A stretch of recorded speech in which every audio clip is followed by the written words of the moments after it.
პოლიციის მაღალჩინოსანს ელექტრონული სამაჯური გაუკეთეს. იოსებ სიგუას კონტროლის ეს მექანიზმი მას შემდეგ დაუმაგრեց, რაც ცოლმა ძალადობაში ამხილა. ამ გადაწყვეტილებამდე საათებით ადრე პოლიციის მაღალჩინოსანი დააწინაურეს. უწყებამ ეს გადაწყვეტილება უმძიმესი ბრალდებების ფონზე მიიღო. პოლიციის მაღალჩინოსნის ცოლის თქმით, ქმარი მას შუბლზე იარაღს ადებდა, სისტემატურად ძალადობდა, ჩაკეტილ სახლში უსაფრთხოებოდა და სიცოცხლის მოსპობით. მე-12 სართულიდან გადაგდებით და კასრში დამარხვით ემუქრებოდა. დია ბაძაღუა აგრძელებს ამ თემაზე საუბარს, ის იოსებ სიგუასაც დაუკავშირდა. დია გისმენთ. საფარის ხელმძღვანელის ბაია პატარაიას ინფორმაციით იოსებ სიგუას შინაგან საქმეთა სამინისტროს მაღალჩინოსანს ელექტრონული სამაჯური შეაბეს. ჩვენ ვეცადეთ როგორც აღნიშნეთ, რომ დავკავშირებოდით თავად შინაგან საქმეთა სამინისტროს მაღალჩინოსანს, თუმცა მან კომენტარის გაკეთება არ ისურვა და ტელეფონი გაგვითიშა, რაც შეეხება ბაია პატარაიას მიერ მოწოდებული ინფორმაციას. გუშინ როგორც აღნიშნა სოფია სიგუა შატბერავას რამდენიმე ეკიპაჟის მოძახება და მრავალი საათი დასჭირდა იმისთვის, რომ საბოლოოდ მიიღოთ ეს შედეგი, რაც დადგა, რომ იოსებ სიგუას გაუკეთეს ელექტრონული სამაჯური, თუმცა ეს შედეგი ბაია პატარაიას თქმით საბოლოოდ დადგა მას შემდგომ, რაც მან გაავრცელა ეს საჯაროდ ეს ინფორმაცია, დაწერა პოსტი და მოითხოვა კონკრეტული რეაგირება შინაგან საქმეთა სამინისტროს მხრიდან. შეგახსენებთ იმას, რომ ყოფილი მეუღლე იოსებ სიგუას მიმართ ავრცელებს მძიმე ბრალდებებს, ის ამბობს, რომ ემუქრებოდა სიცოცხლის მოსპობით, აგდებდა მე-12 სართულიდან შუბლზე ადებდა იარაღს და მასზე ძალადობდა სისტემატურად. საინტერესოა ამ ფაქტთან დაკავშირებით ის, რომ მას შემდგომ, რაც სოფია სიგუა შატბერავამ გაავრცელა მძიმე ბრალდებები ყოფილი მეუღლის მისამართით, იოსებ სიგუა დააწინაურეს და ის ცენტრალური კრიმინალური პოლიციის ორგანიზებულ დანაშაულთან ბრძოლის მთავარი სამმართველოს ხელმძღვანელად დანიშნეს. როგორც ვიცით, თქვენ წინააღმდეგ მიიღეს გადაწყვეტილება, რომ ელექტრონული სამაჯური გამოიღო. დია ბაძაღუა, ფორმულადან ჟურნალისტი, ბატონო სოსო. დიახ, მაგრამ თუნდა მიხებს უზეთან დაუბანი ძალიან. მნიშვნელოვანი ამბავია, იქნებ გააკეთოთ კომენტარი, ბატონო.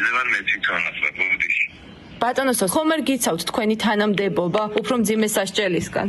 ის რომ სიგუა ოჯახში მოძალადი არის, ამის შესახებ შინაგან საქმეთა სამინისტრომ პრაქტიკულად დიდი ხანია იცის, იმიტომ რომ პირველი შემთხვევა არ არის, როცა მისმა ცოლმა შინაგან საქმეთა სამინისტროს მიმართა და 112 გამოიძახა, მაგრამ ეხლა მქონდა სიტუაცია, როდესაც 112-ში რეკავდა და მთელი დღე არ მივიდნენ, სანამ მეორე დღეს გენინსპექციაში არ დარეკა და ბოლოს 8 საათი გრძელდებოდა ეს ელექტრონული სამაჯურის საკითხის გადაწყვეტა და მერე კიდე საათები ვერ დაამაგრეს ეს ელექტრონული სამაჯური, სანამ არ მომიწია ამაზე საჯაროდ დაწერა. დღის მდგომარეობით ჩვენი ინფორმაციით უკვე ელექტრონული სამაჯური დამაგრებული აქვს სიგუას და მალე ჩაინიშნება სასამართლო, სადაც საბოლოოდ გადაწყდება ამ ელექტრონული სამაჯურის ბედი. შინაგან საქმეთა სამინისტროს მაღალჩინოსნის იოსებ სიგუას სახელი არაერთ გახმაურებულ საქმესთან დაკავშირებით ფიგურირებს, მაგალითად ერთ-ერთი ასეთი არის ხორავას ქუჩაზე მომხდარი მკვლელობა, დათუნას არალიძის მკვლელობა იგულისხმება, სადაც მის მიმართ ვრცელდებოდა ბრალდებები იმასთან დაკავშირებით, რომ ის აყალბებდა გამოძიებას. გარდა ამისა, მისი სახელი ფიგურირებს 2024 წლის 5 დეკემბერს საბა სხვიტარიძეზე სასტიკი ძალადობის საქმეშიც, რადგან როგორც საბა სხვიტარიძემ მოგვიანებით სხდომათა დარბაზში გაავრცელა ინფორმაცია, სწორედ იოსებ სიგუას სამმართველოში მოხდა ეს ძალადობა, მისი წამება და იყო თავადაც ამის მოწმე. ჩვენ დავუკავშირდით შინაგან საქმეთა სამინისტროსაც იმასთან დაკავშირებით, რომ გააკეთონ ოფიციალური კომენტარი და დააფიქსირონ პოზიცია და ველოდებით მათგან პასუხს, თუმცა მანამდე გეტყვით იმას, რომ ვესაუბრეთ საბა სხვიტარიძის დედას ელენე ახობაძეს, რომელიც ამბობს იმას, რომ ის მუდმივად ავრცელებდა ინფორმაციას იმასთან დაკავშირებით, რომ ის იძალა და იოსებ სიგუამ, როდესაც ძალადობდა ის აქტივისტებზე, ეს მოხდებოდა მათ ოჯახშიც და ამბობს, რომ ეს არის იმ სისტემური ძალადობის შედეგი, რომელიც ქართულ ოცნებაში ხდება. მე იმედი მაქვს, რაღაც ნაპერწკლები გაჩნდა იმედის, რომ ყველა აგებს პასუხს, იმიტომ რომ მე ყოველ ეთერში, ყოველ Facebook-ზე გამოხმაურებაზე პირდებოდი ყველა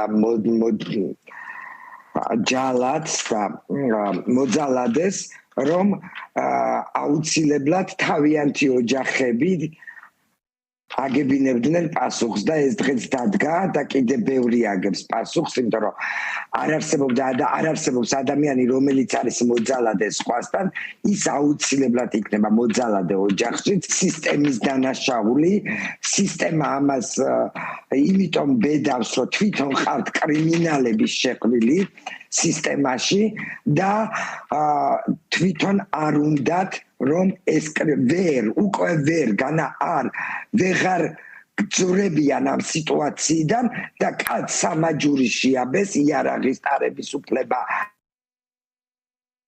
შეუზღუდეს და თანამდებობაზეა. ეს უკვე აღარაფერში აღარ წერია, ეს სახელმწიფო აღარ არის.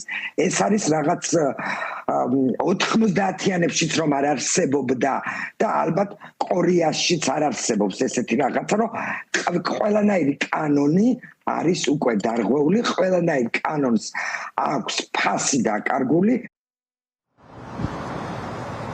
როგორც გითხარით, ოფიციალური პოზიციის დასაფიქსირებლად ჩვენ მივმართეთ შინაგან საქმეთა სამინისტროს და მათგან ველოდებით პასუხს და იმ შემთხვევაში თუ ისინი გააკეთებენ კომენტარს, ჩვენ ამას შემდეგ გამოშვებაში შემოგთავაზებთ.